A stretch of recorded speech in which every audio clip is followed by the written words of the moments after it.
한 주간 발생한 뉴스를 재정리해보는 시간입니다. 지난 한 주 동안 주요 이슈는 뭐가 있었는지 이상원 뉴스민 기자를 통해서 이야기 나눠보겠습니다. 화상으로 연결합니다. 안녕하십니까? 네, 안녕하십니까. 뉴스민 이상원 기자입니다. 네, 우선 지난 한 주 동안 발생한 주요 이슈부터 종합해 주시죠. 네, 대구시장 취임 후 홍준표식 개혁이 본격화되고 있는데요. 개혁 내용과 함께 곳곳에서 일고 있는 논란도 살펴보겠습니다. 이어서 경북 영천시가 이른바 외투기업 먹튀에 대응해 금속노조와 협약을 체결했다는 소식 전해드립니다. 네, 홍준표 대구시장이 취임 후에 각종 개혁 조치를 잇따라 발표하고 있는데요. 내용부터 먼저 짚어주실까요? 네, 지난 한 주 동안 대구시는 두 가지 혁신 방안에 대한 기자회견을 열었습니다. 첫 번째는 대구의료원 기능 강화 추진 관련이었고요. 두 번째는 대구시 채무 상환 관련이었습니다. 대구시는 지난 권영진 전 대구시장 시절 추진된 제2대구의료원 건립 추진을 멈추고 현재 대구의료원을 강화하겠다는 방침을 밝히고 있는데요.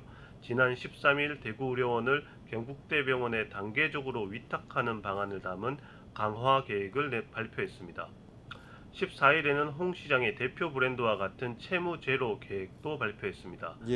경남도지사 시절 경남도의 채무를 제로로 만들었다는 것을 치적으로 강조하는 홍 시장은 임기 동안 대구시의 채무를 현재보다 63%가량 감축할 계획을 내놨습니다.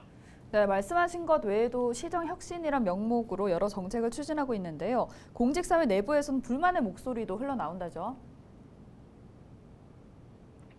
네, 대표적인 사례는 대구시 공무원들의 초과 근무 허들을 높인 조치입니다.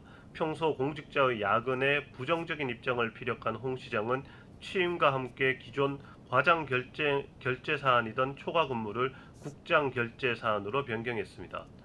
일선 공무원들은 필요한 초과 근무도 눈치가 보여 하지 못하고 무보수로 일하게 생겼다며 불만을 표시하고 있습니다. 출자 출연 기관 임원과 정무직 공무원의 임기를 시장 임기와 일치시키는 조치도 추진 중인데요. 일부 기관 임원들은 자진의 사퇴 의사를 밝히면서 홍 시장 정책에 호응하고 있지만 일부에선 대구시가 추진하는 공공기관 통폐합 문제와 맞물려 적절성 문제도 제기하고 있습니다. 네, 급격하게 정책이 추진되면서 대구시가 개정해야 할 조례를 미처 준비하지 못하는 일도 벌어졌고 이 때문에 대구시 의회도 문매를 맞고 있다고요?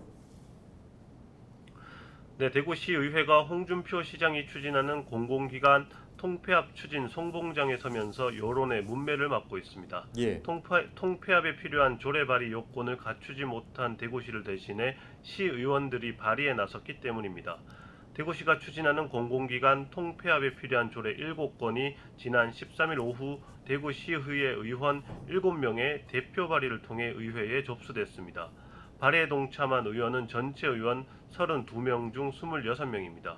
이만규 의장을 비롯한 의장단도 적극 동참했고 수성구의 정경원 의원은 모든 조례 발의에 참여했습니다. 시정 견제와 균형을 강조한 이 의장의 발언이 무색한 조치입니다. 시민단체와 정의당은 대구시의회가 청부 입법에 나서 거수기로 전락했다고 맹비난했습니다. 끝으로 영천시가 이른바 외투기업의 먹튀에 대응하기 위한 방안 마련을 위해서 금속노조와 협약서를 체결했다고 하던데요.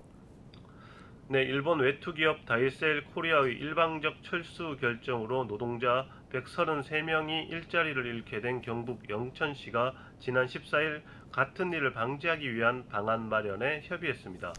최기문 시장과 금속노조 경주지부, 다이셀 코리아 지회 등은 외투기업 유치 시 노동자와 시민보호 장치를 마련하는 데 협력하고 외투기업이 철수코자 하면 6개월 전에는 통제하도록 노력하며 다이셀 코리아 부지에 새로운 기업을 유치할 경우 일자리를 잃은 다이셀 노동자의 우선 채용에 노력한다는 내용의 협약서를 체결했습니다. 영천시는 시장의 의지로 추진되는 일이라며 세부적인 내용은 담당 과에서 추진하고 있다고 설명했습니다.